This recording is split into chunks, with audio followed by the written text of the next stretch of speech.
Marcus Thorne had learned that survival for a black man in white spaces meant understanding one truth: you are always being watched. So when he walked into the Whitmore estate at 11 p.m. on a Tuesday in October, he made himself exactly what they expected: invisible, efficient, unthreatening. The kind of man who cleaned marble floors without leaving footprints on the stone or fingerprints on the memory. The Greenwich mansion sprawled across 18,000 square feet of old money and new paranoia. Marcus counted the cameras during his first walkthrough, a habit formed during 12 years as an accountant, when numbers stuck to his mind like burrs to wool. 52 cameras. Northeast corner of the main foyer, 12 feet high, 40-degree angle covering the grand staircase. Southeast near the kitchen entrance, 8 feet wide, lens-catching service corridors. He catalogued each one without looking up, without giving any indication. He noticed the glass eyes tracking his grey uniform as he pushed the cleaning cart across floors that cost more than his annual salary. The staffing agency had called it a night position. 11 p.m. to 7 a.m., $42,000 a year health insurance after 90 days. They didn't mention the cameras. They didn't need to. Marcus had signed the contract in the agency's fluorescent-lit office while his phone buzzed with a text from his neighbor Amara's asleep. Take your time. The neighbor charged $15 an hour to watch a 9-year-old girl who barely needed watching, but single fathers didn't get to negotiate childcare rates in Stamford, Connecticut, where rent consumed $1,350 of his monthly paycheck before he'd bought a single meal. He'd been an accountant once. Grant & Webber, mid-sized firm in Norwalk, the kind of place where they invited you to the holiday party but seated you at the table farthest from management. 12 years of reconciling other people's money, finding discrepancies in spreadsheets, noticing patterns in numbers that told stories the clients didn't want told. He'd been good at it. Photographic memory, his supervisor had written in the annual review 3 months before Jasmine got sick. Exceptional detail retention. Can recall client portfolios from memory with 97% accuracy. The memory hadn't saved his wife. Stage 4 lung cancer, genetic mutation, never smoked a day in her life. 11 months from diagnosis to death, the last 3 in a hospital room that smelled like industrial cleaner and defeat. The medical bills had swallowed their savings, their retirement accounts, their ability to think about anything except the next treatment, the next scan, the next conversation with an oncologist who used words like palliative and comfort care, while Jasmine's hand grew smaller in Marcus's grip. After she died, he couldn't go back to the desk job. Couldn't sit in meetings about quarterly projections while his 3-year-old daughter asked why mommy wasn't coming home. Couldn't pretend the numbers mattered when the only calculation that counted was how many hours until Amara woke up needing breakfast, needing her father to be present instead of shattered. So he'd found work that let him survive on the margins of other people's wealth, work that ended when the sun rose so he could walk his daughter to school and pretend his eyes weren't hollow from sleeping in fragments. The Whitmore estate hummed with the particular silence of houses built to impress rather than shelter. Marcus moved through the main foyer with deliberate care, his mop strokes measured and methodical. The marble gleamed under recessed lighting designed to make visitors feel simultaneously welcome and inadequate. Oil paintings lined the walls, landscapes and portraits in gilded frames, the kind of art that appeared in insurance appraisals rather than living rooms. He cleaned around them without touching the frames, without letting his eyes linger on brushstrokes that cost more than his car. The household manager had conducted his interview, a man named Gerald Brennan, who wore his 60-something years like a badge of institutional knowledge. The kind of employee who'd been with the family long enough to believe the house belonged to him more than to the owner who paid his salary. Gerald had asked 3 questions during the 7-minute interview. Why night shift? Do you have reliable transportation? Can you work without supervision? Marcus had answered each with the minimum words required. Daughter, yes, yes. And waited in silence until Gerald dismissed him with a handshake that felt like a test of grip strength and racial boundary. Now, finishing the foyer, Marcus checked his watch. 11:43. The first night moved slower than he'd expected, each room presenting itself like an exam question. How thoroughly could he clean without appearing to study the valuables? How invisible could he make himself while cameras recorded his every movement? He'd developed a rhythm in previous jobs, a way of working that suggested competence without ambition, diligence without curiosity.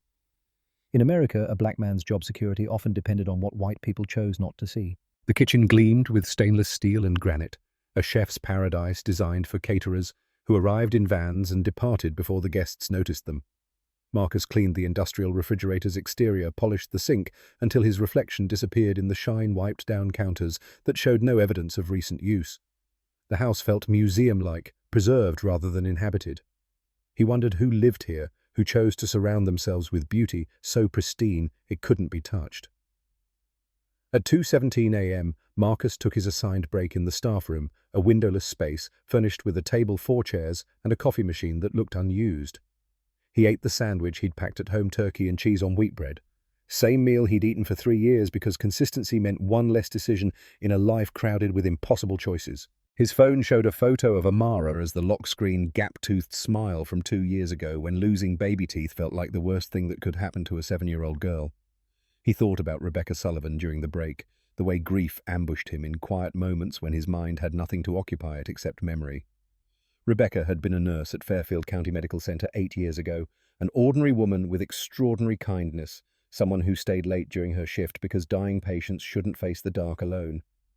She'd taken care of Jasmine those final 3 months, held her hand during pain episodes when morphine took too long to work, talked to her about recipes and weather and television shows, anything to remind Jasmine that a world existed beyond the hospital room's antiseptic walls. Marcus had tried to thank her after Jasmine died. Tried to find her. Write letters. Express gratitude for the gift of knowing his wife hadn't been alone when the end came at 2:47 in the morning while he was 40 minutes away picking up Amara from a neighbor, because single parents don't get to choose when crisis strikes.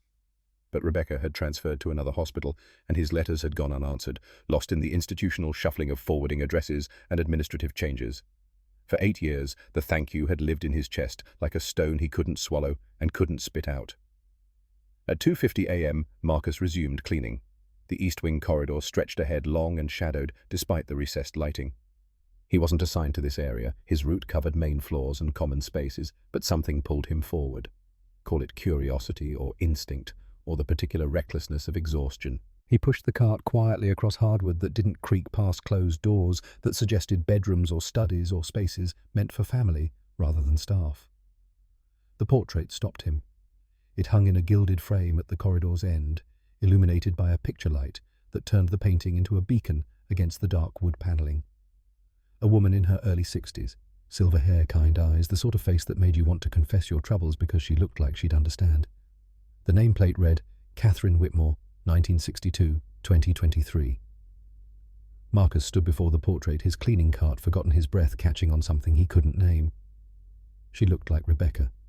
Not identical, the age was wrong, the hair color different, but the eyes held the same quality of attention, the same warmth that suggested this person saw you as human rather than function. Marcus remembered Rebecca's eyes from those hospital nights, the way she'd looked at Jasmine, like her pain mattered, like her fear deserved witness, like dying didn't make her less worthy of dignity.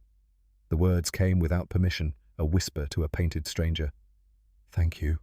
For people like you. For Rebecca. For making death bearable when nothing else could. He didn't know cameras watched him. Didn't know that 3 floors above, in a monitoring room lined with screens, a woman sat in darkness and rewound the footage of a janitor standing before her mother's portrait, lips moving in prayer or grief or gratitude she couldn't hear. Marcus returned to his assigned route. The rest of the shift passed in mechanical efficiency. Bathrooms, cleaned floors, mopped trash, emptied surfaces, polished. He finished at 6:47, 13 minutes early, and sat in his 12-year-old Honda Civic in the estate's parking area, head bowed, hands resting on the steering wheel. The exhaustion hit him in waves during these moments, the accumulated weight of being 41 and alone, of raising a daughter on a janitor's salary, of carrying grief that had no expiration date. He allowed himself 2 minutes of stillness before starting the engine. Amara would wake at 7:15. He needed to be home to make breakfast, to walk her to school, to pretend he wasn't running on 5 hours of sleep stitched together from fragments. Eleanor Whitmore sat in the monitoring room as dawn filtered through curtains she rarely opened. 52 screens glowed with empty corridors and vacant rooms, the digital record of a house that felt more secure when she could see every corner simultaneously. She'd installed the first cameras 6 months after her mother died, then added more, then upgraded to higher resolution, better audio motion sensors that tracked footsteps across marble floors. Her friends called it paranoid. Her therapist called it maladaptive coping. Elena called it necessary. Catherine Whitmore had died at Fairfield County Medical Center on a March afternoon, while Elena sat in a board meeting downtown, phone silenced, priorities confused. Post-surgical complications, the death certificate read, but Elena had learned the truth through her lawyer's investigation.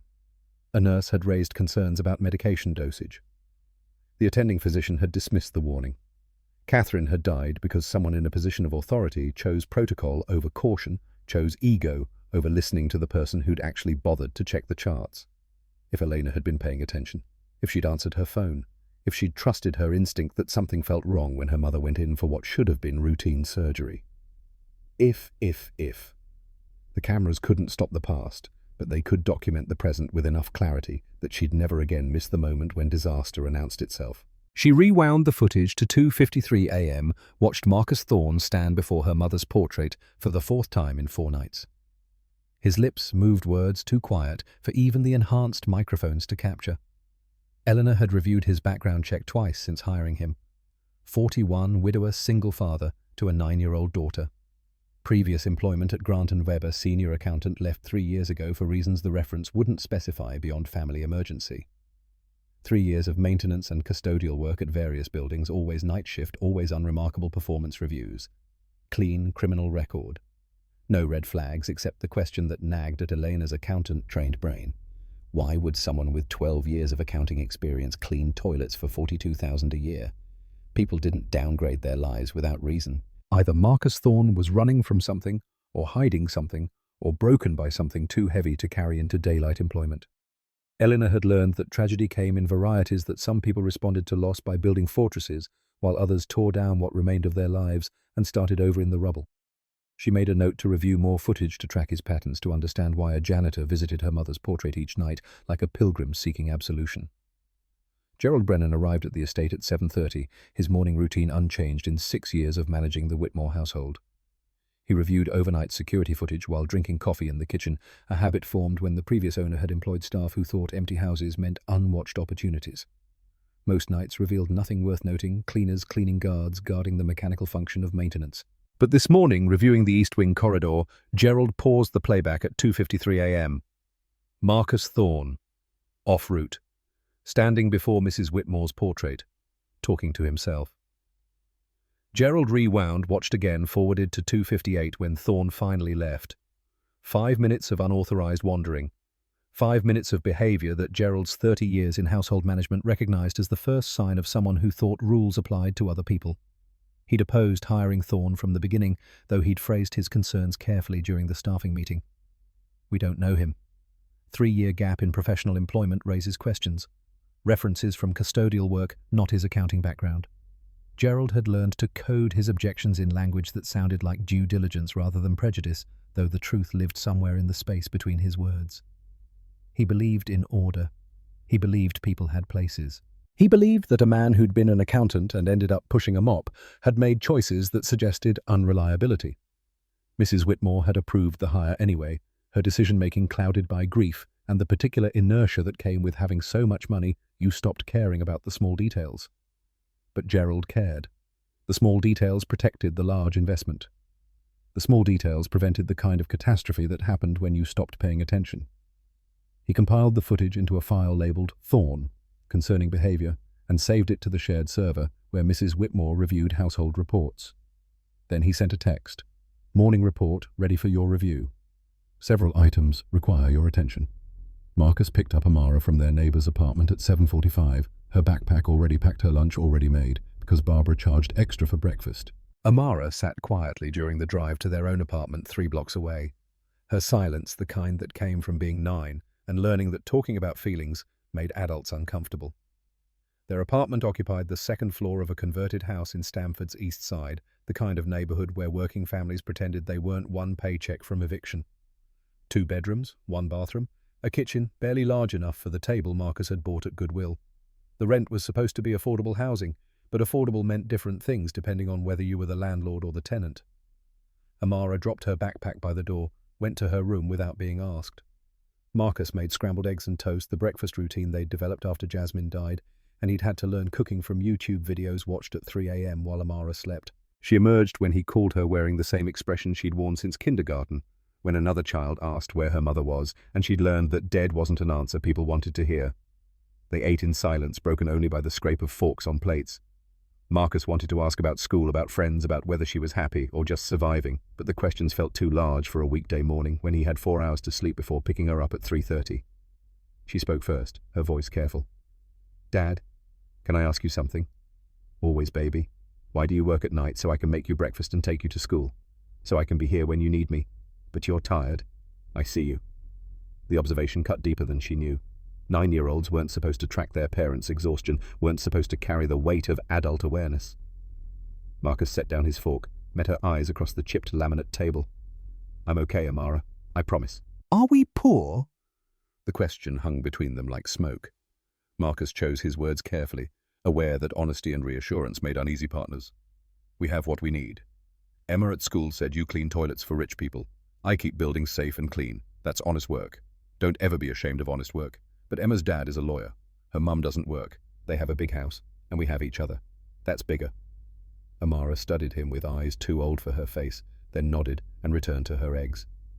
Marcus watched her eat, memorizing the moment, the way he'd memorized 1,000 moments since Jasmine died, building a catalogue of his daughter's childhood against the fear that he'd forget how she looked before time changed her into someone he didn't recognize. After breakfast, they walked the 4 blocks to Riverside Elementary, past chain-link fences and corner stores, past houses that had been nice once before the economy decided this neighborhood wasn't worth maintaining. Other parents drove their children in cars that didn't have dents in the rear fender, dropped them off at the circular driveway with hurried goodbyes and afternoon pickup promises. Marcus walked Amara to the entrance, kissed her forehead, watched her disappear into the building with her shoulders slightly hunched, her backpack too heavy, her awareness of class difference growing sharper each year. He returned to the apartment, set an alarm for 2:30 p.m., and slept with the particular desperation of someone who knew sleep was a luxury rationed in 4-hour increments. The alarm woke him from dreams about hospital rooms and portrait galleries, about Jasmine asking where he'd gone, and Rebecca saying she'd stayed late but Marcus had never said thank you. He showered, dressed, arrived at Riverside Elementary at 3:28, 2 minutes before dismissal. Amara emerged with 2 friends who scattered toward waiting cars when they saw Marcus on foot. She didn't mention it. Neither did he. That evening, after homework and dinner and the bedtime routine that had become sacred in its predictability, Marcus sat in the apartment's dim living room and stared at his phone. The Whitmore Foundation website glowed on the screen photos from last year's annual gala, honoring healthcare workers who went above and beyond. He'd found the site 6 months ago, searching Rebecca Sullivan's name in a final, desperate attempt to locate her. The search had led to a group photo from the Foundation's Nursing Excellence Awards, and there in the background, partially obscured by other attendees, stood a woman whose name tag read Rebecca Sullivan, RN, FCMC Oncology. The same Rebecca, the same hospital. 8 years later, she'd been honored at an event hosted by Elena Whitmore, whose foundation celebrated people like the nurse who'd stayed late, who'd held dying hands, who'd made death bearable when nothing else could. The connection felt like providence or coincidence, or the universe's way of suggesting that some thank yous could cross years and find their target through channels that looked like accident but felt like design. Marcus had applied for the Whitmore estate job the next day, not knowing what he'd find, not planning anything except proximity to something connected to Rebecca, to gratitude to the possibility that Eleanor Whitmore's mother had understood what it meant to care for strangers.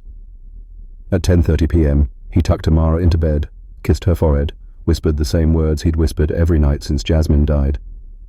"I love you, baby girl. You're safe. I'm here." She fell asleep holding the stuffed elephant Jasmine had bought when Amara was 3 before the diagnosis, before death became a word they couldn't avoid. Marcus stood in her doorway for longer than necessary, watching her chest rise and fall, making promises to a sleeping child that he'd be better tomorrow, stronger tomorrow, present tomorrow, in ways that mattered more than being awake. Then he drove to Greenwich to the Whitmore estate, to his second night of cleaning spaces built for people who'd never worried about rent or medical bills, or whether honest work would ever be enough. The pipe burst at 4:18 a.m. on his 12th night, when the temperature outside had dropped to 6 degrees Fahrenheit and the guesthouse plumbing surrendered to physics. Marcus was finishing the main floor when he heard the sound water running where water shouldn't run, the distinct hiss of pressure escaping metal. He abandoned the cleaning cart, followed the sound through the kitchen and out the service entrance, his breath visible in air cold enough to burn his lungs. The exterior pipe had ruptured along a seam, water spraying across frozen ground in an arc that would create ice damage across the walkway, the foundation, the drainage systems that kept the estate's lower grounds from flooding. In this temperature, the water would freeze within minutes, expanding into cracks that would cost $40,000 to repair. More if the foundation shifted. More still if the freeze reached the main house plumbing. Marcus should have called the emergency maintenance service. The number was posted in the staff break room, available 24 hours for exactly this scenario. But the emergency crew operated from Norwalk, 45 minutes away on empty roads, an hour in any traffic. By the time they arrived, the damage would be irreversible. His father had been a building superintendent in Chicago, had taught Marcus maintenance during childhood summers when other kids went to camp, and Marcus learned that knowing how to fix things meant job security in a world that didn't always value black men's college degrees. Marcus knew pipes, knew how to shut off water apply, emergency seals, prevent catastrophe with tools and knowledge and hands that remembered the lessons even when his accounting career had tried to bury them. The problem was access. The tools he needed lived in the supply room behind a door that required a 5-digit code given only to senior household staff. Marcus was a night janitor with 12 days of employment. He had no authorization, no permission, no legitimate reason to know the code. Except he did know it. Had watched Gerald Brennan enter the supply room on his second night, had seen the older man's fingers punch 72649 without hesitation. Marcus's photographic memory had catalogued the sequence automatically, filed it away in the same mental space where he stored client portfolios and Amara's vaccination schedule and the exact measurements of Jasmine's hospital room. Standing in the cold with water spraying across ground that would become ice, Marcus made a calculation. He could follow protocol, call the maintenance service, watch $40,000 of damage accumulate while he waited for authorization. Or he could use knowledge he wasn't supposed to have access, a room he wasn't supposed to enter, and fix the problem before it became a catastrophe. He thought about Amara, about what he taught her through action rather than words. He thought about integrity and protocol and the difference between rules that protected people and rules that protected institutions. Then he walked to the supply room, entered 72649 on the keypad, and stepped inside when the lock disengaged with a soft click. The tools were organized with military precision wrenches, sorted by size sealants, labeled by application, emergency equipment stored in red bins that promised quick access during crisis. Marcus took what he needed: pipe wrench, industrial sealant, emergency shut-off key salt for ice management. He didn't touch anything else. Didn't look at the expensive equipment or the inventory lists or the things that might tempt a man who earned $42,000 a year. The repair took 47 minutes in cold that turned his fingers numb and his breath into ice crystals. He located the emergency shut-off valve his father had taught him, that valves lived in logical places if you understood building design and stopped the water flow. He applied the industrial sealant with steady hands despite the temperature that made the compound stiff and unwilling. He cleared the accumulated ice with salt and manual labor that left him visibly exhausted, shoulders aching, lungs burning from cold air and exertion.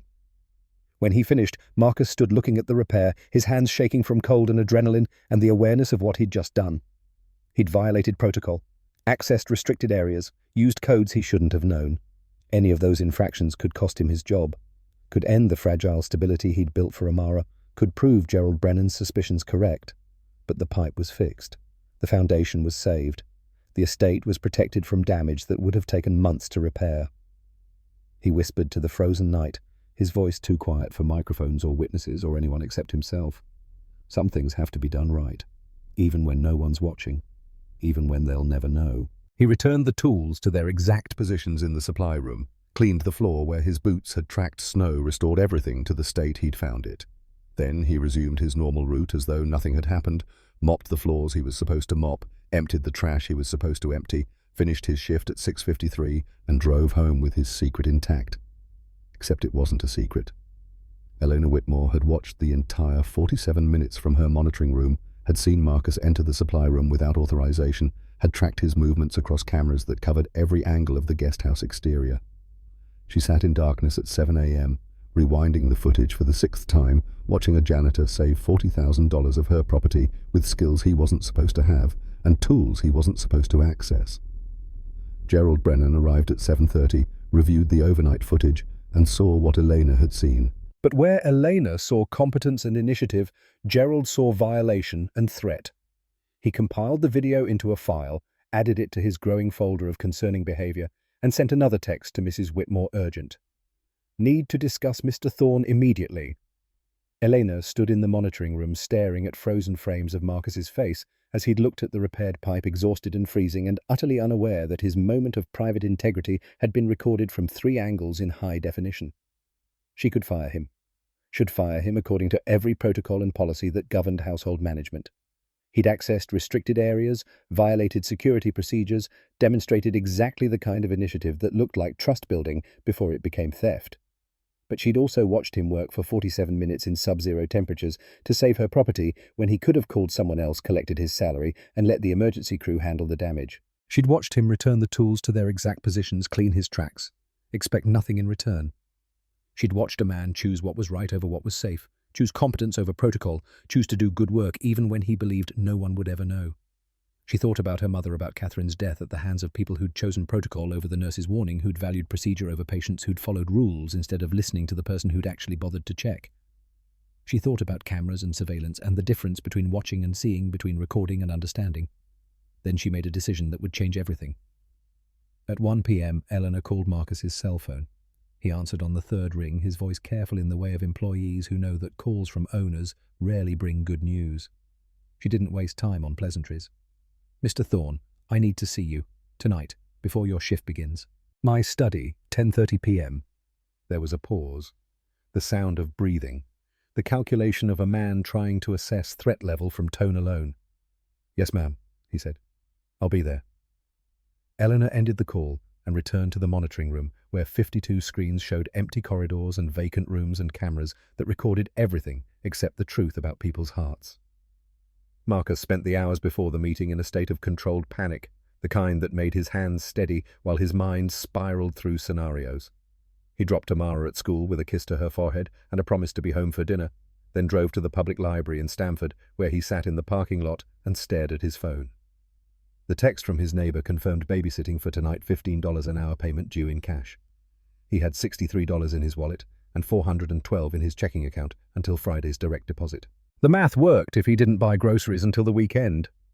The drive home felt longer than usual, traffic conspiring with anxiety to stretch 20 minutes into an hour of speculation about what Eleanor Whitmore wanted to discuss at 10:30 p.m. Marcus had learned during his accounting years that late-night meetings rarely brought good news, that timing itself communicated urgency that suggested either opportunity or termination. He replayed the pipe incident in his mind, cataloguing his decisions, unauthorized code access, restricted area entry violation of every protocol that governed employee behavior in wealthy households where trust came slowly and disappeared instantly. But he'd also saved $40,000 in foundation damage, had demonstrated competence beyond his job description, had shown initiative that any reasonable employer should value. Unless Marcus thought as he pulled into his apartment complex, reasonable had nothing to do with it. Unless a black man accessing restricted areas triggered suspicions that competence couldn't overcome assumptions that lived deeper than logic and expressed themselves through terminations disguised as performance concerns. He climbed the stairs to his second-floor apartment, unlocked the door on a space that had never felt like home, because home required permanence, and this was just shelter between paychecks. 2 bedrooms, 1 bathroom, a kitchen where Jasmine had never cooked because she'd died before they'd moved here. The furniture came from Goodwill and Facebook Marketplace, assembled from other people's discards into something functional enough to support the life he'd built from grief and necessity. Marcus changed into clean clothes, chose the khaki pants and button-down shirt he wore to parent-teacher conferences, wanted to look professional without appearing presumptuous. He made a sandwich he didn't eat, drank water because coffee at 8 p.m. meant insomnia on top of anxiety. His phone showed 5 p.m., 5.5 hours until the meeting, an expanse of time that felt simultaneously infinite and insufficient. Amara's school let out at 3:30.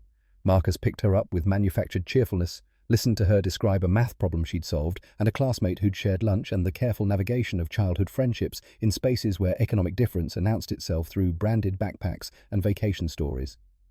They stopped at the playground on the walk home, Amara running toward swings, while Marcus sat on a bench and pretended his attention wasn't consumed by what-ifs and worst-case scenarios. She played for 40 minutes, her laughter carrying across concrete and wood chips the sound of someone who didn't yet understand that joy was a luxury some families couldn't afford to take for granted.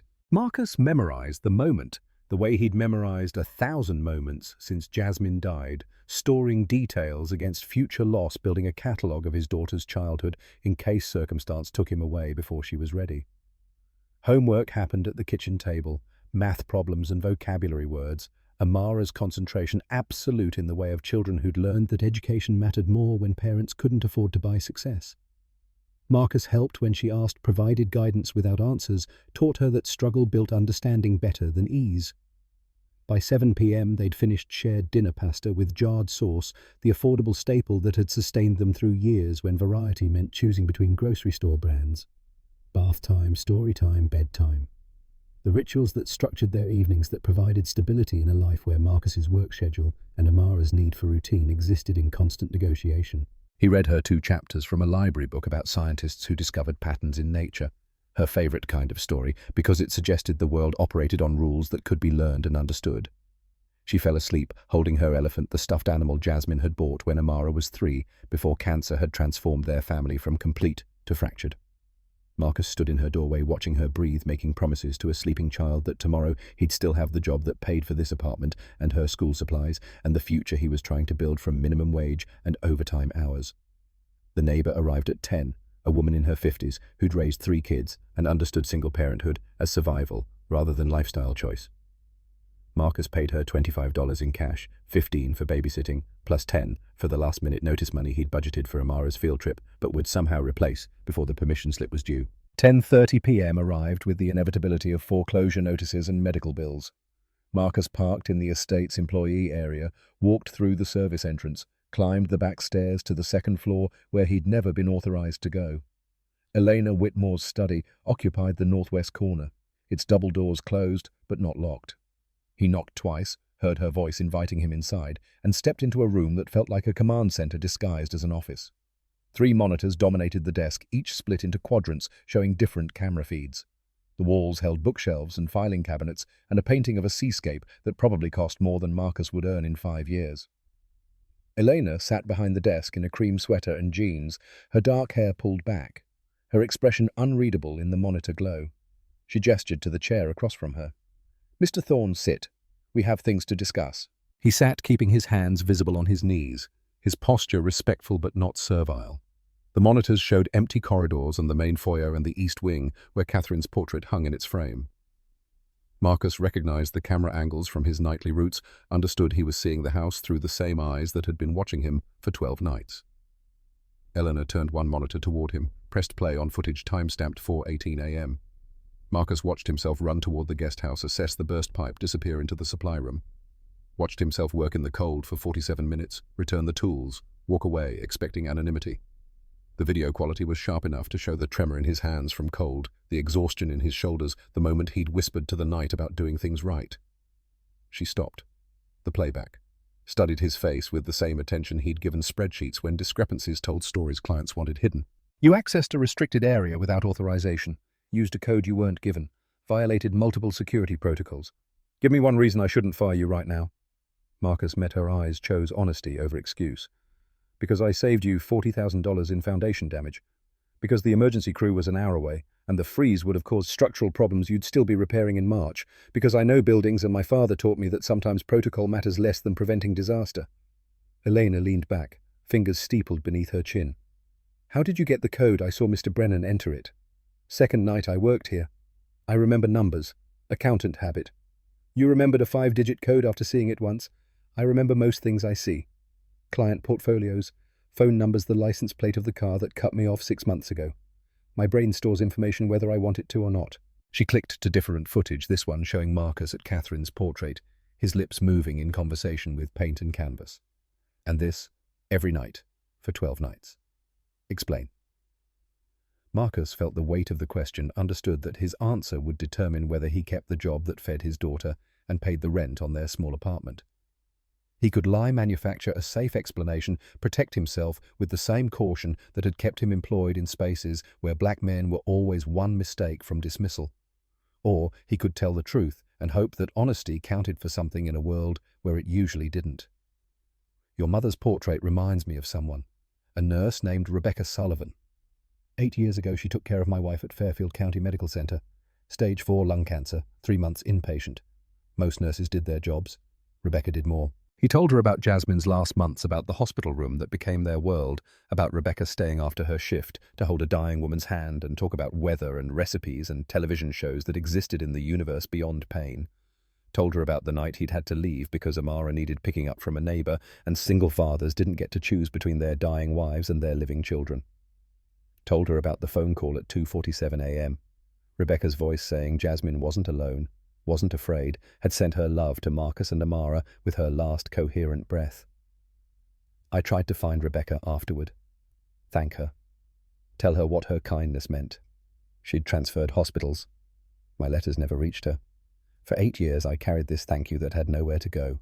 He explained the foundation gala photo the group shot from last year's Nursing Excellence Awards, Rebecca in the background with her name tag visible to anyone who knew to look. explained, seeing the connection between Rebecca's hospital and Elena's foundation, between the nurse who'd made death bearable and the billionaire who honored people who went above and beyond. 6 months ago, I saw that photo and realized Rebecca had been honored by your foundation, that your mother's charity celebrated people like the woman who stayed late for my wife. So I applied here, not planning anything, just wanting to be close to something connected to gratitude I never got to express. He gestured toward the monitor showing Catherine's portrait. Your mother has the same eyes Rebecca had, the same kindness. So every night I stop and I say thank you. To her, to Rebecca, to people who make dying bearable when nothing else can. The silence stretched long enough for Marcus to hear his own heartbeat, to catalogue the ways this conversation could end his employment and his ability to provide for Amara. Elena's expression remained unreadable, her fingers still beneath her chin, her eyes studying him with an intensity that felt like audit and assessment combined. My mother died because a nurse raised concerns and was ignored. Post-surgical complications that should have been prevented. If the doctor had listened to the person who actually checked the charts, she'd be alive. I was in a board meeting. Phone silenced, priorities confused. Her voice carried the particular flatness of grief that had calcified into rage and then settled into something colder than either. You're here because of a nurse who did listen, who did care, who made one family's tragedy slightly less unbearable. And I installed 52 cameras because I missed my mother's death while I wasn't paying attention. Marcus absorbed the parallel, understood. They were two people shaped by medical failures and the people who'd tried to mitigate them. I'm sorry for your loss, Mrs. Whitmore, and I'm sorry I violated protocol. I understand if you need to terminate my employment. Elena shook her head slowly. I'm not firing you, but I need to know. Are you trustworthy, Mr. Thorne? I'd like to think so, but you have 52 cameras. You don't have to trust. You can watch. I've been watching. I still don't know. What would convince you I don't know if anything can? She turned the monitors back to their normal positions, ending the interview without dismissing him. Marcus stood uncertain whether he'd been judged or simply observed, whether the conversation had been interrogation or something closer to confession. Your shift starts in 28 minutes. I suggest you begin on time. He left the study, descended the back stairs, retrieved his cleaning cart, and started the route that had become familiar in 12 nights. But the work felt different now, weighted with awareness that every movement was being analysed by someone who understood the space between protocol and morality, who'd lost her mother to bureaucratic failure, and now watched the world through cameras that recorded everything except intention. The night passed in careful routine, each task completed with the precision of someone proving worthiness through competence. Marcus finished his shift at 6:53, drove home through dawn light that turned Greenwich's estates into monuments to wealth that existed in a different universe from his Stamford apartment. He arrived as Amara was waking, made breakfast with hands that still remembered the cold from fixing pipes 3 nights ago, walked her to school, and returned home to sleep 4 hours before the cycle began again. Gerald Brennan reviewed the overnight footage at 7:30 a.m. with his usual coffee and his growing catalogue of concerns. He'd been compiling evidence against Marcus Thorne for 2 weeks, building a file that documented unauthorized corridor visits, supply room access behavior, that suggested someone planning something beyond custodial work. This morning he added Elena's private meeting to his list, noted the timestamps, wondered what conversation required summoning a janitor to the owner's study for 43 minutes. He texted Eleanor at 8:15, direct and professional morning update ready. Several items require immediate discussion regarding Mr. Thorne. Her response came 30 minutes later. Your concerns are noted. No action needed at this time. Gerald read the message twice, felt the dismissal, like a door closing on advice he'd given for 6 years without question. He'd managed the Whitmore household since Catherine was alive, had protected the family's interests through staff turnovers and security upgrades, and the paranoia that followed Catherine's death. He knew what threatening behavior looked like, knew the warning signs of employees who tested boundaries before crossing them completely. But Mrs. Whitmore was grieving, making decisions with emotions instead of logic, letting sympathy override the security protocols they'd built together. Gerald had seen this pattern before in other wealthy households where employers confused kindness with wisdom and ended up robbed or worse. He'd worked too hard too long to protect this estate from threats internal and external. He wouldn't stop now just because Elena had decided to trust her feelings over his professional judgment. He began compiling a more comprehensive presentation, one that would force her to see what the cameras showed, but her emotions ignored. Screenshots organized chronologically, annotations highlighting patterns that might seem innocent individually, but formed a concerning narrative when viewed collectively. Off-route visits to the East Wing, unauthorized access to restricted areas, the suspicious timing of his employment application coinciding with foundation events, the convenient story about a dead wife and a grateful quest that explained everything while proving nothing. Gerald knew how these situations developed. An employee established trust through competence and sob stories, learned routines and security protocols, waited for the perfect moment to exploit the access they'd cultivated through apparent integrity.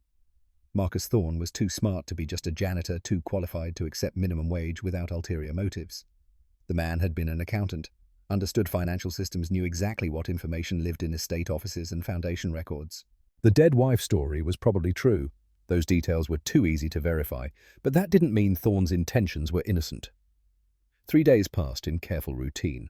Marcus completed his shifts with the particular caution of someone who knew he was being watched by multiple parties with different agendas. He cleaned the assigned areas, avoided the East Wing, except when Catherine's portrait called him during his designated break time, went home to Amara, and pretended exhaustion was normal for single fathers who worked overnight and slept in fragments. Each morning brought the same ritual: wake Amara, make breakfast, walk to school, return home to sleep until pickup time.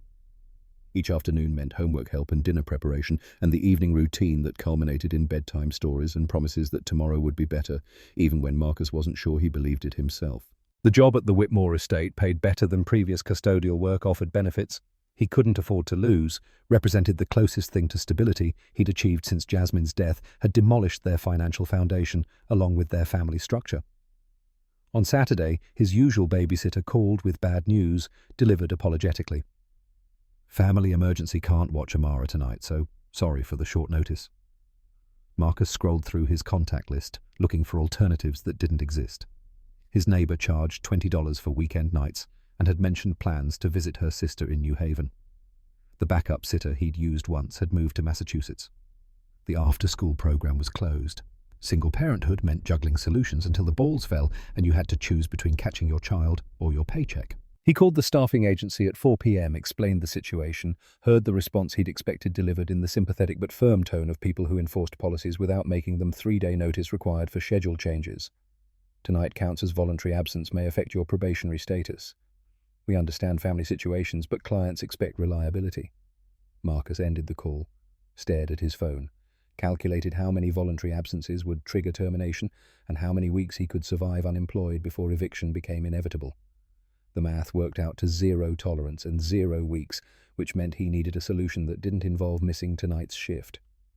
The next call went to Elena's cell phone, a number he'd been given for emergencies and had never used because the definition of emergency varied depending on whose crisis was being discussed. She answered on the second ring, her voice carrying the weekend casualness of someone who'd been reading or gardening or doing whatever billionaires did when they weren't watching surveillance footage. Mrs. Whitmore. I apologize for the last-minute notice. My daughter's babysitter cancelled. I have no backup available. I can't work tonight unless I bring her with me. I understand if that's not acceptable. I can try to find coverage, but if I can't, I'll need to use a personal day. The pause lasted long enough for Marcus to draft his resignation in his head, to calculate how many weeks he could survive on savings that didn't exist, to consider whether honesty had just cost him the job he'd been trying so hard to keep. Bring her. I'll arrange things. The relief hit him like warmth after cold, unexpected, and almost painful in its intensity. Thank you. We'll stay out of the way. She's quiet, won't touch anything. I'll make sure she understands this is a workplace, not a playground. 10:30 p.m. is fine. Use the main entrance tonight, not the service door. Marcus arrived at 10:28 with Amara in her favorite dress, the blue one with flowers that Jasmine had bought before the diagnosis, when shopping for children's clothes had been about preferences rather than budget constraints. His daughter gripped his hand in the way that meant she was nervous but trying to be brave, her backpack containing books and colouring supplies, and the stuffed elephant she'd slept with since she was 3. The main entrance opened before Marcus could knock, revealing Elena in casual clothes that made her look younger than 43, less intimidating than she'd seemed behind the desk, with monitors glowing. She looked at Amara with an expression that shifted from businesslike to something gentler, something that suggested she'd forgotten how to interact with children, but remembered it mattered to try. Hi, you must be Amara. Amara pressed closer to Marcus's leg, managed a whispered greeting that barely qualified as audible. Hi, your dad works very hard. I know, there's a library upstairs, books and a comfortable couch. Would you like to see? Marcus started to object, to insist they'd stay in the staff break room where employees belonged, where Amara could colour quietly while he worked, and no one would accuse him of treating the estate like personal space. But Elena was already extending her hand to Amara with the unself-conscious gesture of someone who'd forgotten protocol in favor of human connection. "I'm awake anyway. Come on, Amara, your dad can start his shift." They climbed the main staircase, two figures ascending toward the second floor, while Marcus stood in the foyer trying to process the strangeness of his daughter being led through spaces he cleaned but never inhabited. He wanted to follow, to ensure she was safe, to maintain the control that single parenthood demanded in a world where letting your guard down meant disasters you couldn't prevent. But Elena had given him permission to work, not to supervise, so he retrieved his cleaning cart and began the route, while overhead his daughter discovered rooms that existed in a different economic universe.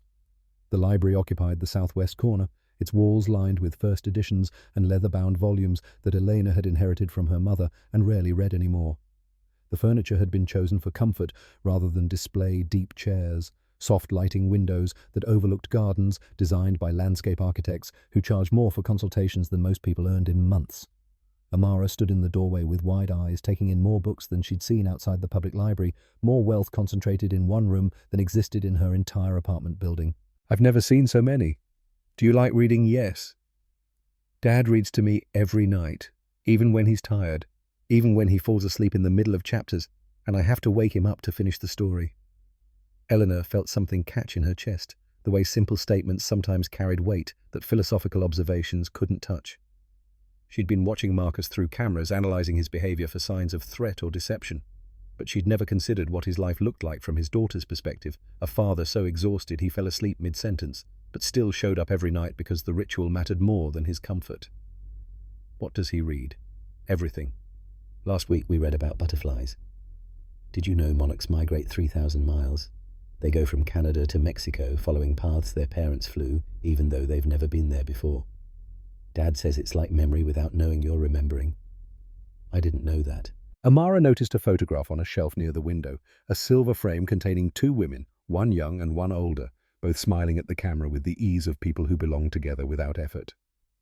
"Is that your mum?" "Yes. That's Catherine. My mother. She's pretty." "Is she—" "Here."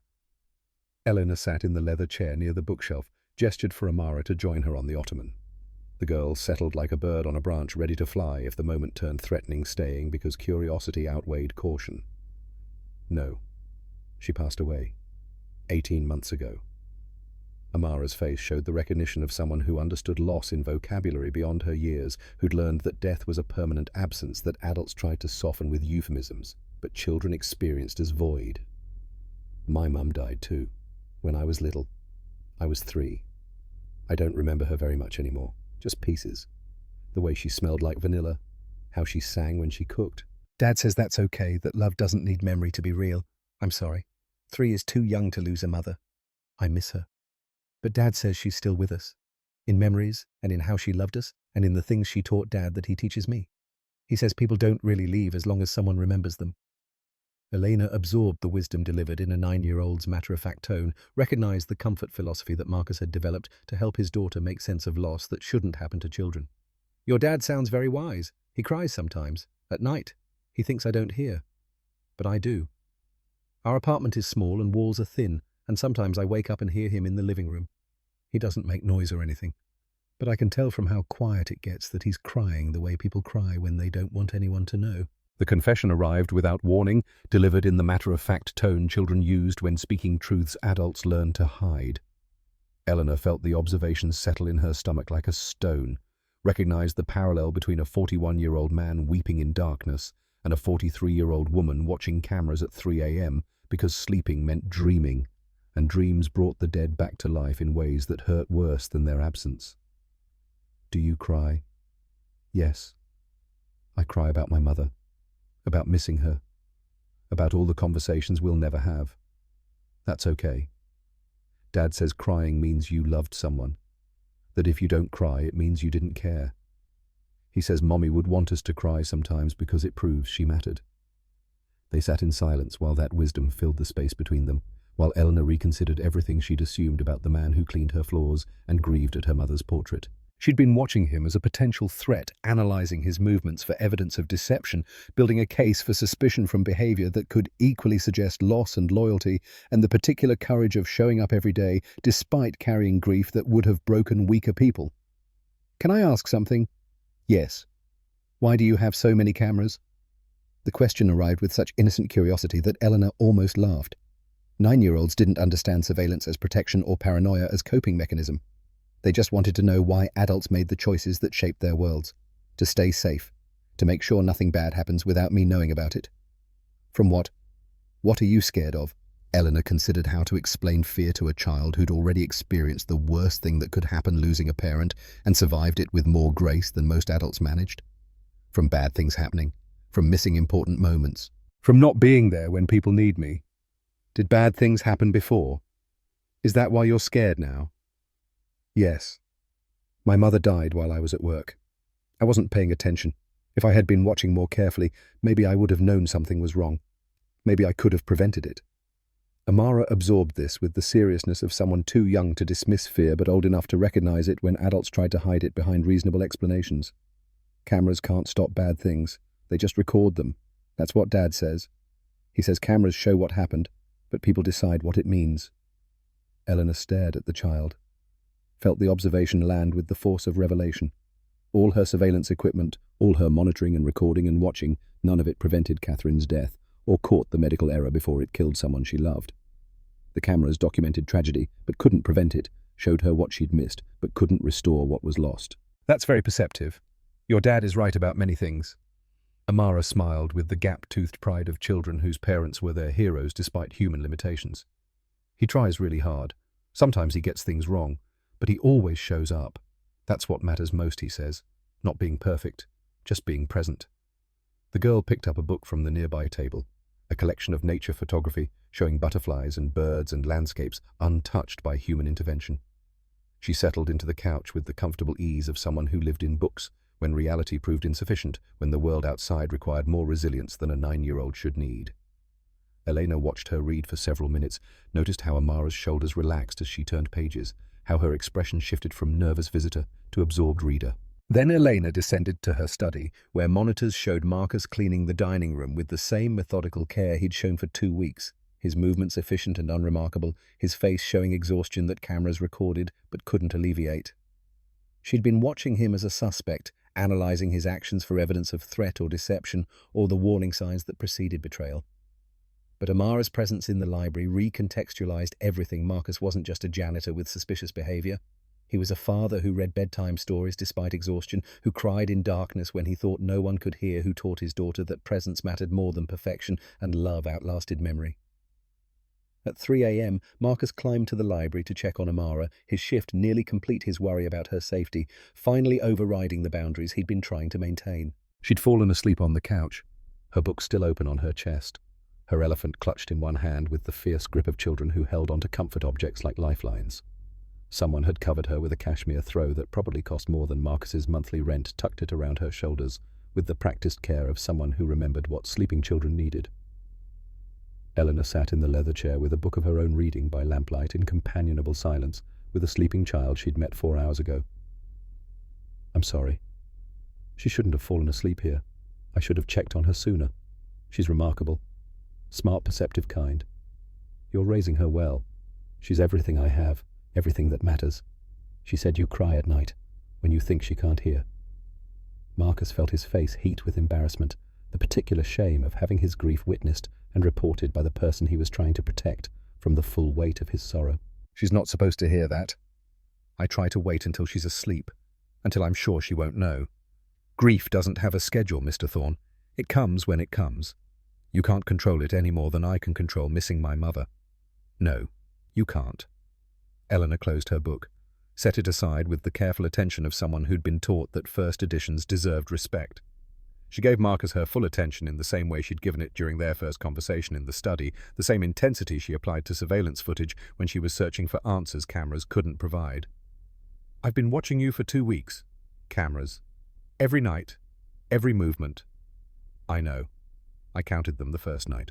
52 cameras covering my work areas. I knew I was being watched before I ever started cleaning. You don't seem bothered by it. Marcus chose his words carefully, aware that this conversation was determining his future employment and possibly Amara's stability. I'm a black man working in a white billionaire's house. I'd be watched with or without cameras.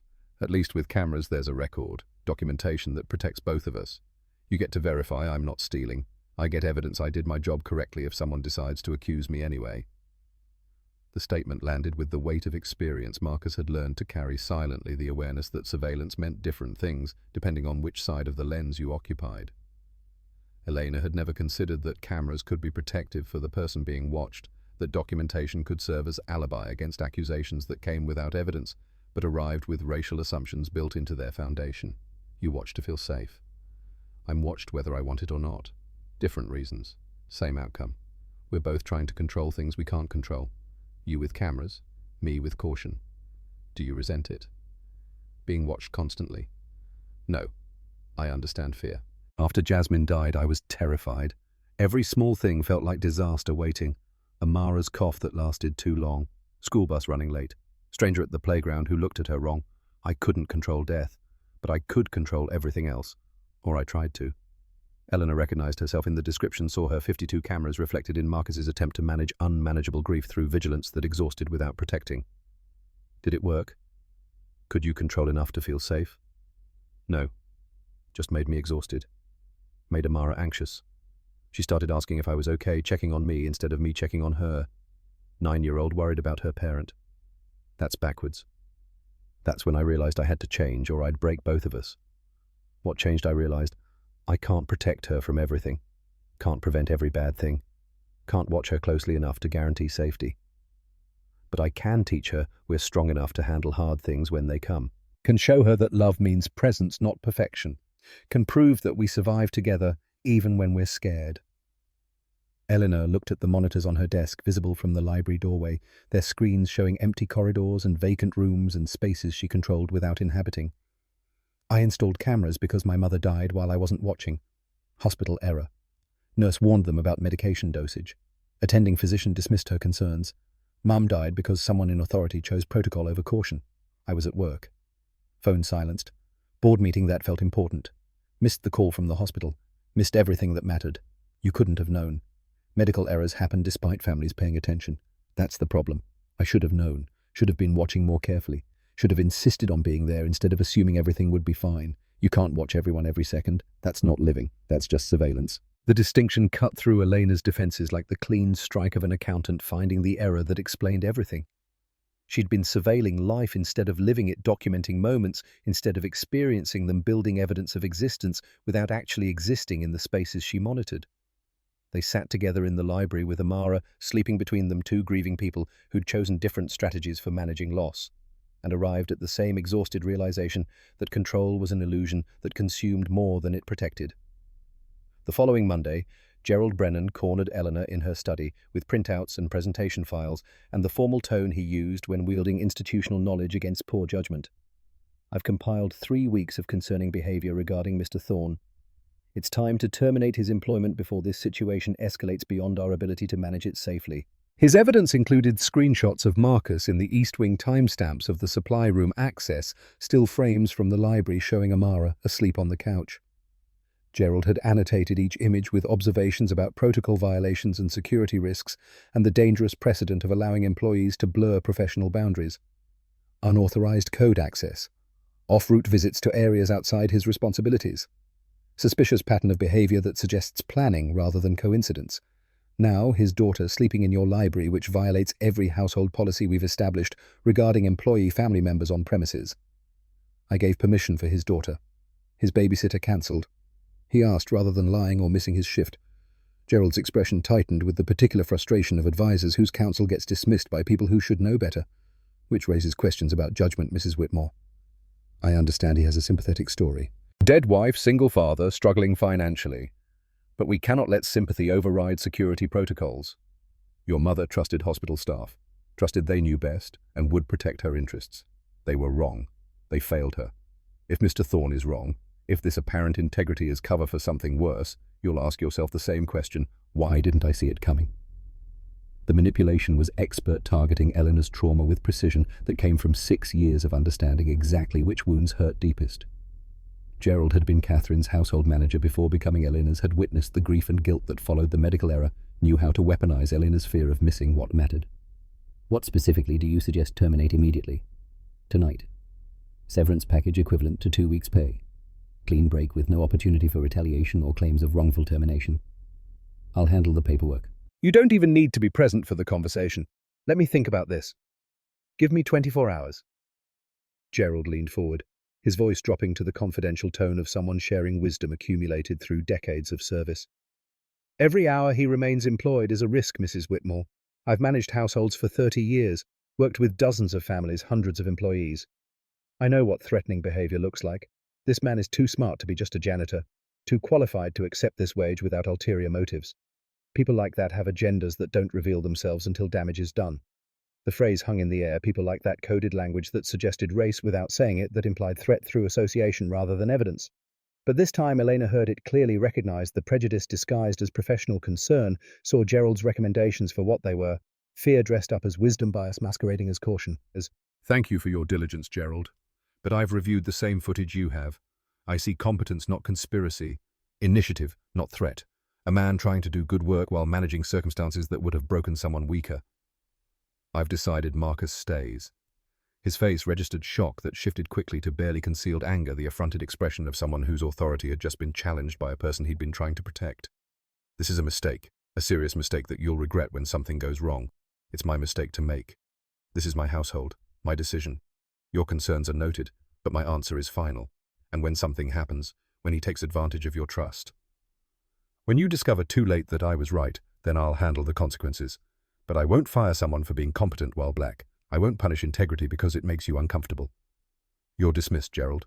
He left with his presentation files and his wounded authority, his footsteps heavy on the stairs like a man who'd given advice that deserved better reception than it received. Eleanor sat alone in her study, turned toward the monitors that showed Marcus cleaning the main foyer with the same careful attention he'd shown every night for 3 weeks, and made a decision that felt like stepping off a cliff without knowing if she'd land safely or fall forever.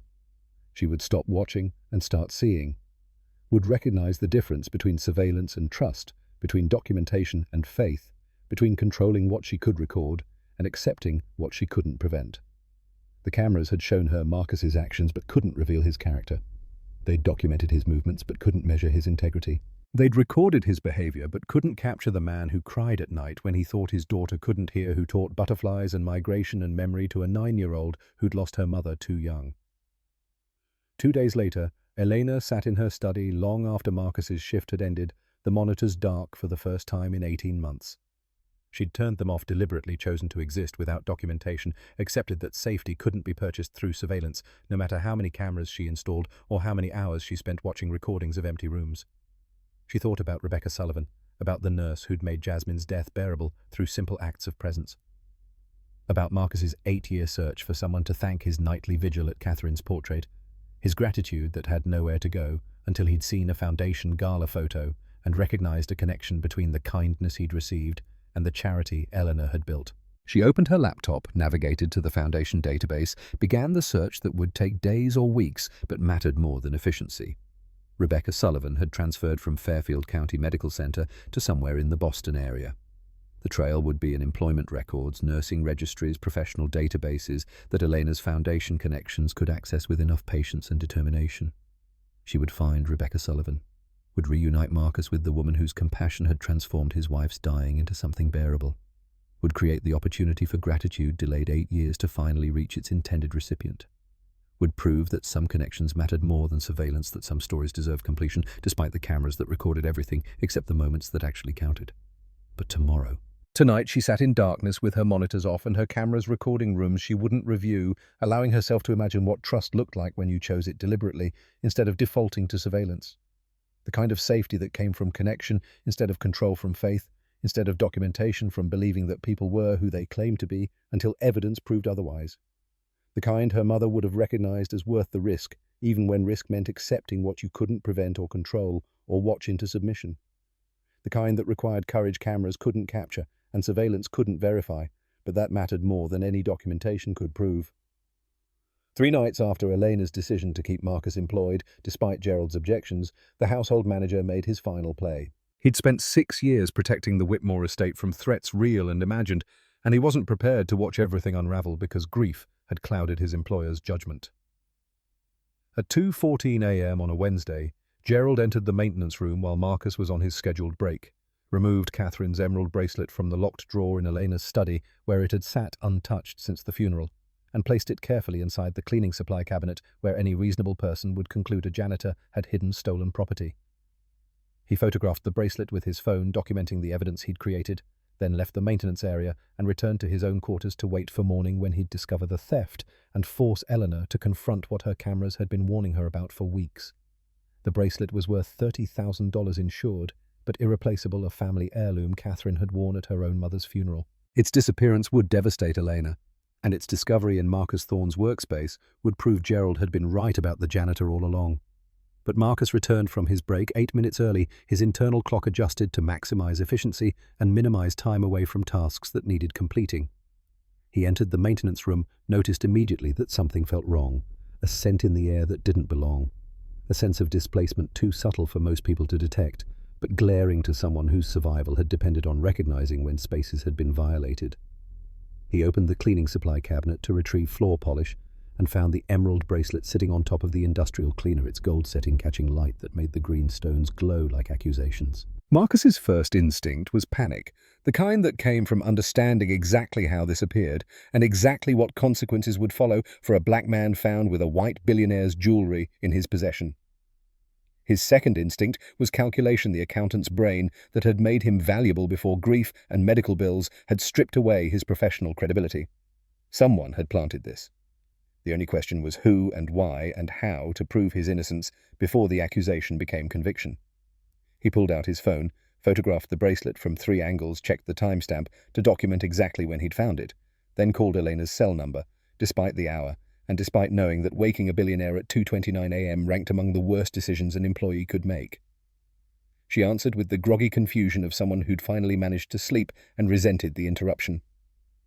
Mr. Thorne. Mrs. Whitmore.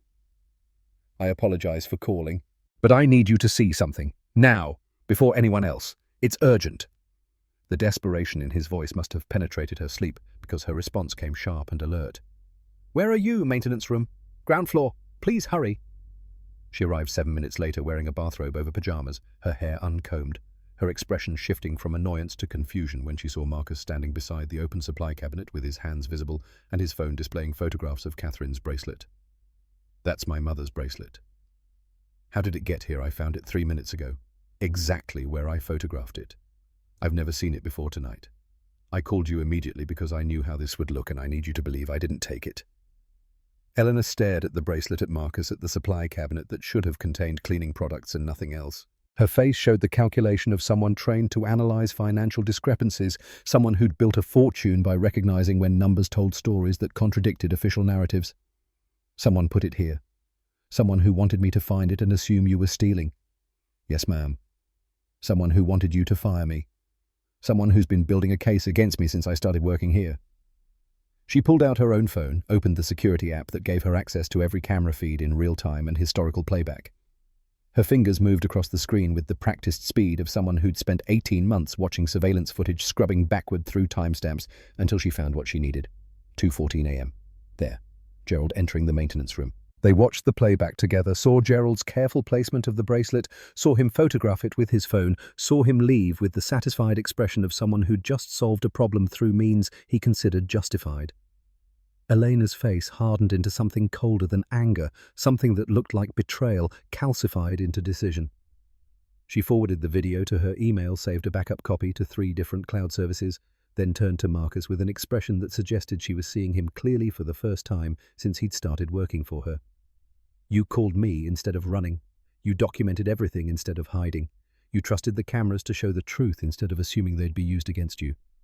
Because the truth matters more than protection, Mrs. Whitmore. And because I have a daughter who's watching how I handle hard situations. I can't teach her to run from false accusations. Can't show her that integrity disappears when it becomes inconvenient. Elena looked at him with something that might have been respect, or might have been recognition that courage came in varieties that surveillance couldn't capture. Wait here. This won't take long. She called Gerald at 2:41 a.m., her voice carrying the particular ice of billionaires who'd just discovered betrayal among people they'd trusted with their households and their grief. He arrived within 15 minutes, dressed but disheveled, his expression showing confusion that shifted to calculation when he saw Eleanor standing beside Marcus in the maintenance room. Gerald, why did you place my mother's bracelet in this cabinet at 2:14 this morning? The question landed without preamble or mercy. Gerald's face cycled through denial and offense before settling on righteous justification. I was securing it. Mr. Thorne has access to areas he shouldn't. I wanted to ensure valuable items were protected from potential theft. Eleanor held up her phone, showed him the video of his careful placement, his photograph, his exit. You were framing him. I have it on camera. Multiple angles. Time-stamped. No ambiguity. You planted evidence to destroy an innocent man's employment. Gerald's mask slipped, revealing something uglier underneath the frustration of someone whose advice had been dismissed, whose authority had been questioned, whose certainty about proper order had been challenged by an employer who'd chosen sympathy over sense. You're trusting cameras over me. I've worked for you 6 years for your mother before that. I've protected this household while you've been making emotional decisions about stuff who don't belong here. Explain that. Who doesn't belong? Say what you actually mean, Gerald. Gerald gestured at Marcus with barely concealed contempt, the kind that had been building for weeks behind professional language and coded objections. People like him don't belong in houses like this. He's a janitor with a convenient sob story, and you're falling for it because you're lonely and grieving and not thinking clearly. He was an accountant. Then he failed.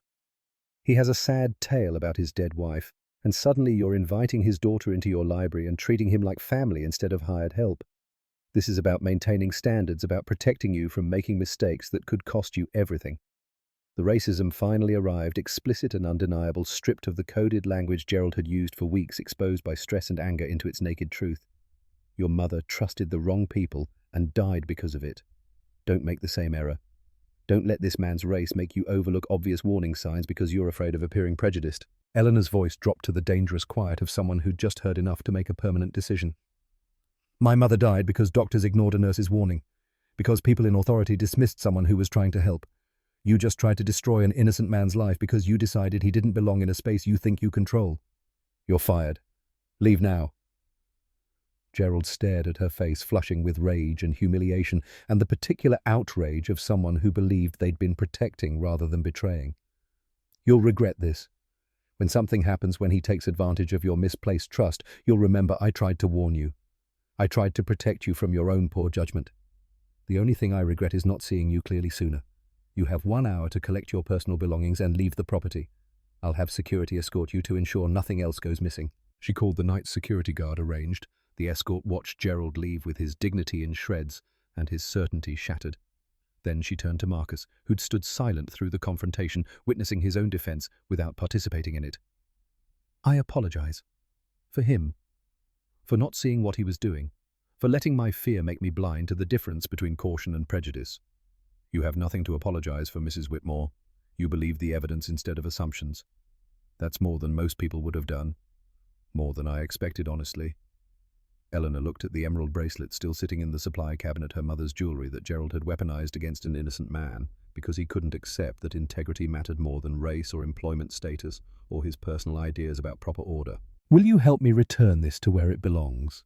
And then, if you're willing, help me dismantle a system I built out of fear that's caused more harm than protection. They climbed to Eleanor's study together, 3 a.m. in a house that felt different now that the person who'd been watching had changed.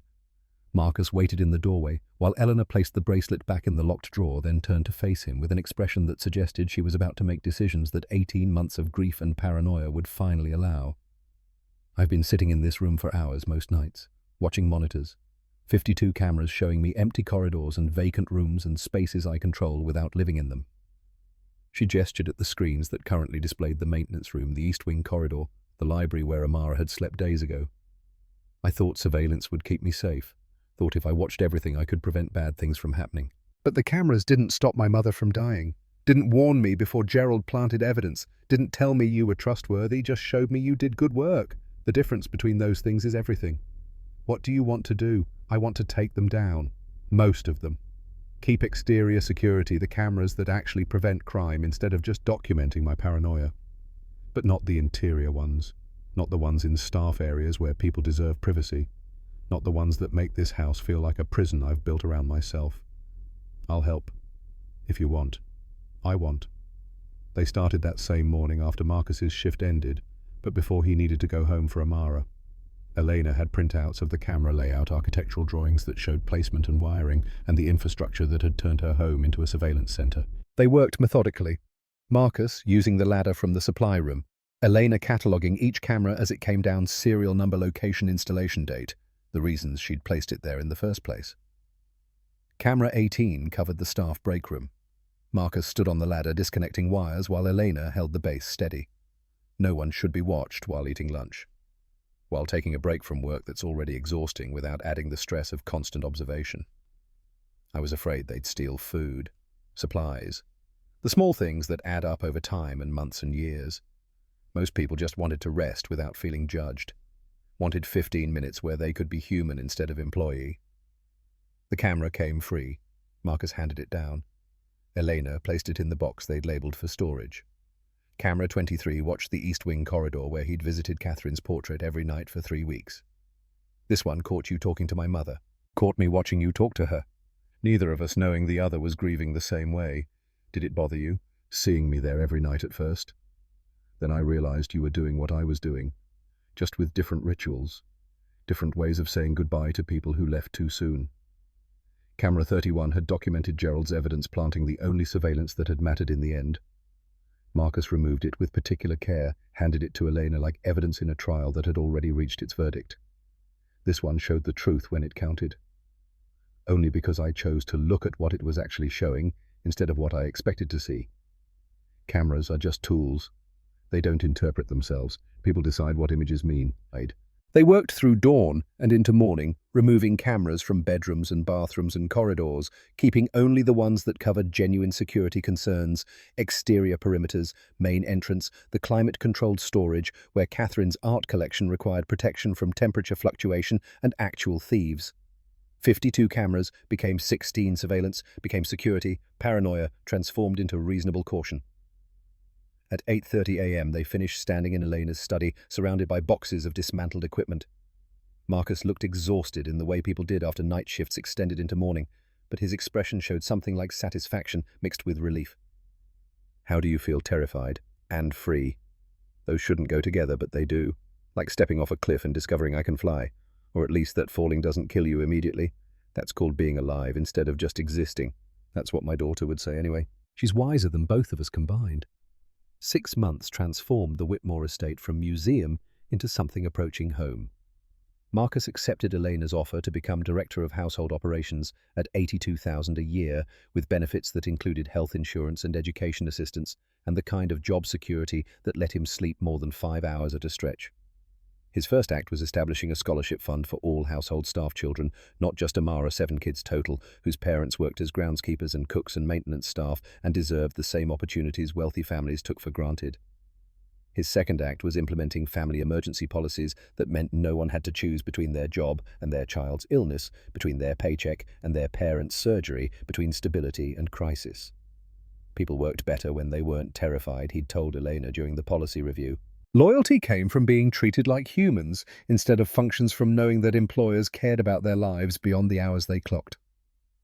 Amara transferred to a private school in Greenwich, where the scholarship covered 60% of tuition, and Marcus's salary covered the rest. She thrived in classrooms where teachers had time to notice individual students, where math club met twice a week instead of never, where the other children's parents worked in finance and law. But at least some of them had parents who remembered what struggle looked like. When people asked what her father did, she answered with pride. He makes sure people are treated fairly. He helps families. Eleanor's transformation happened more slowly but with equal thoroughness. She hired a therapist who specialized in grief and control issues, attended sessions twice a week, learned to sit with discomfort instead of surveilling it into submission. She sold her majority stake in the private equity firm she'd built before Catherine died, kept a board position, but stepped away from the day-to-day management that had consumed her attention while her mother had been dying in a hospital 40 minutes away. The foundation became her focus, the nursing excellence programs and healthcare worker support and patient advocacy that honored Catherine's memory through action instead of cameras. In March, 6 months after Gerald's termination and Marcus's promotion, Elena sat in her study with a task that felt simultaneously simple and monumental. She opened her laptop, navigated to the Foundation database, began the search she'd been planning since the night she'd turned off the monitors and chosen trust over surveillance. Rebecca Sullivan, nurse. Last known employment, Fairfield County Medical Center, transferred 8 years ago to somewhere in the Boston area. The trail required patience and Foundation connections, and the kind of determination that came from understanding that some stories deserved completion despite years of delay. She started with nursing registries, professional databases that tracked certifications and employment history. Rebecca Sullivan appeared in dozens of search results. The name was common enough to require careful filtering by age, location, specialization. Elena cross-referenced with Fairfield County Medical Center employment records from 8 years ago, narrowed the list to 3 possibilities, began making phone calls. The first, Rebecca Sullivan, worked in pediatrics in Worcester, had never been to Fairfield County. The second was retired in Florida, too old to match Marcus's description. The third worked at Boston General Hospital in oncology, had transferred from Connecticut years ago, matched the timeline perfectly. Eleanor called the hospital, asked for the nursing supervisor, explained she was calling from the Catherine Whitmore Foundation regarding a former Fairfield County Medical Center nurse who'd been nominated for recognition. The supervisor confirmed Rebecca Sullivan still worked there, still did extra shifts, still stayed late for patients who needed someone present during the hardest moments. She made the call to Rebecca's direct line on a Tuesday afternoon, her heart beating faster than professional conversations normally warranted. Ms. Sullivan. My name is Elena Whitmore. I run the Catherine Whitmore Foundation, which honors healthcare workers who demonstrate extraordinary compassion. I'm calling about a patient you cared for 8 years ago at Fairfield County Medical Center, Jasmine Thorne. The pause on the other end held weight, memory surfacing through years of patience and exhaustion, and people Rebecca had tried to help, despite systems that made helping harder than it should be. Jasmine. Yes, I remember her. She had such strength, such love for her family. Is everything all right? Has something happened? Her husband Marcus has been trying to find you for 8 years. To thank you for staying with his wife, for making her final months bearable. He works for me now. I'd like to reunite you if you're willing, to give him the chance to express gratitude that's been waiting all this time. Rebecca's voice caught with emotion that professional distance couldn't quite mask. I would be honored. Jasmine talked about Marcus and their daughter every single day, about the life they'd built together, about how much she wanted to see her daughter grow up. I've thought of her often over the years, wondered about her family. Eleanor explained about the Foundation's annual Nursing Excellence Gala in April, about the Jasmine Thorne Memorial Scholarship she was establishing, about Rebecca's role in directing the program if she was interested in relocating to Connecticut, about Marcus and Amara and the years they'd carried gratitude that deserved acknowledgement. The gala occupied the ballroom of a Hartford hotel in late April, 200 guests in evening wear, celebrating nurses who stayed late, and doctors who listened, and healthcare workers who remembered that patients were humans instead of cases. Marcus arrived in a suit he'd bought specifically for this occasion, Amara in a blue dress that made her look older than 9. Both of them nervous, in the way people were nervous when something important was about to happen and they couldn't control the outcome. Eleanor met them at the entrance, looking elegant in a black gown that suggested mourning transformed into purpose. She's here. Rebecca. I haven't told her exactly how the evening will unfold. I thought you should have that moment privately before the formal recognition. Marcus gripped Amara's hand, followed Elena through the ballroom to a quiet corner where a woman in her late 30s stood holding a glass of wine and looking slightly overwhelmed by the formal attention. She had kind eyes, Marcus noticed immediately. The same warmth he'd remembered from 8 years ago when she'd held Jasmine's hand and made dying bearable. Rebecca Sullivan. This is Marcus Thorne, and his daughter Amara. Rebecca's face showed confusion that shifted to recognition that brought tears before words, understanding arriving in the space between introduction and comprehension. Marcus, Jasmine's husband. You found me. The past 8 years collapsed into the present grief and gratitude, mixing into something that felt like completion. Marcus's voice broke when he spoke. You took care of my wife when she was dying. You stayed late during your shifts, held her hand when pain was unbearable, made her last months bearable when everything else was falling apart. She was remarkable, so full of love for you and Amara. She talked about you both constantly, about the life you'd built together, the future she wanted for Amara, even though she knew she wouldn't see it. I looked for you after she died, wanted to thank you for being there when I couldn't, for calling me that night, for telling me she wasn't alone, wasn't afraid. That gift was everything to me, everything to us. Rebecca wiped tears with the back of her hand, professional composure dissolving into the honest emotion of someone who'd comforted hundreds of families, but rarely received comfort herself. I think of her, of all the patients I've lost. I hope I gave her some peace, some dignity in those final days. You gave her everything. You made death bearable when nothing else could. You let her die knowing someone cared enough to stay. Amara tugged Marcus's sleeve, her voice small but steady, in the way of children who'd learned to navigate adult emotions too young. Dad, who is this Marcus, knelt to her eye level, his hands on her shoulders. This is Rebecca. She took care of Mummy when Mummy was sick. She was there with Mummy at the end when I couldn't be. She made sure Mummy wasn't alone. Amara studied Rebecca with the serious attention of children evaluating adults who'd intersected with their lost parents, who carried memories that children were too young to have formed themselves. Thank you for being nice to my mom, for staying with her. Rebecca knelt too, bringing herself to Amara's height, her voice gentle with the practiced kindness of someone who'd spent a career helping families through impossible situations. Your mom loved you so much. Every single day she told me about you. About your laugh, about how smart you were, about the butterflies you loved. She wanted you to know she'd always be with you even after she was gone. Do you really remember her? I was only 3. I don't remember much anymore. I remember her very clearly, and I'd be happy to share those memories with you, to tell you about the mother who loved you more than anything in the world. The 3 of them stood together in the corner of the ballroom while the gala continued around them, a moment of connection that cameras couldn't capture and documentation couldn't preserve, but that mattered more than any surveillance could verify. Elena watched from a distance, understanding that some things required witness but not participation, that her role was creating the space where gratitude could finally find its voice after 8 years of searching. Later that evening, after Rebecca had been formally honored with the Jasmine Thorne Memorial Nursing Excellence Award, and Marcus had given a brief speech about compassion that transformed tragedy into bearable grief, Eleanor announced the scholarship program. $50,000 annually for nurses who demonstrated extraordinary care, who stayed late for scared patients who remembered that healthcare was about humans, not just healing. Rebecca would direct the program at a salary of $110,000, relocating from Boston to Connecticut to oversee the foundation's nursing initiatives and ensure that people like her, people who made death bearable, received recognition beyond exhaustion and moral satisfaction. 3 months after the gala, on a Sunday afternoon in July, when summer heat made the gardens shimmer, Elena hosted a barbecue at the Whitmore estate. Not a formal event, not a foundation fundraiser, just people gathering because company was pleasant, and the house that had felt like a museum was finally becoming a home where laughter was welcome. Marcus stood at the grill, teaching Elena the difference between medium rare and medium, while she laughed at her own incompetence with anything that required timing instead of money. Amara ran through the garden with 3 friends from school, their laughter carrying across lawns that had been designed for photographs instead of children. Rebecca helped set the table, arranging plates with the practiced efficiency of someone who'd spent careers making order from chaos. The estate staff came as friends instead of employees.